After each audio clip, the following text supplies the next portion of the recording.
আমরা যখন জাতীয় নাগরিক কমিটি ছিলাম এবং বৈষম্য মিলে আমরা শহীদ মিনার একটি কর্মসূচি দিয়েছিলাম, সেখানে আমরা বলেছিলাম শেখ হাসিনার দোসর এই চুপ্পুকে পদত্যাগ করতে হবে। এবং যখন আমরা এই দাবিটা জানিয়েছিলাম, বাংলাদেশের আপামর জনতা সবাই সাপোর্ট দিয়েছিল।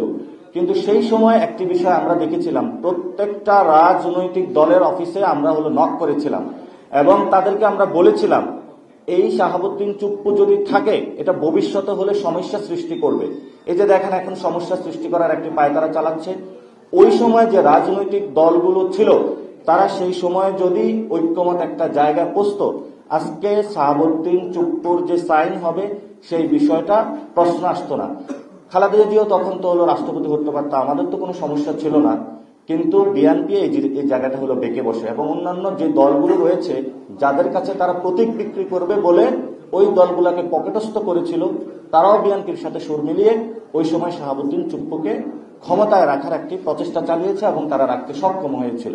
এটা বাংলাদেশের জাতি হিসাবে আমাদের জন্য দুর্ভাগ্য যদি চুপ্পু এই সনদে সাইন করে।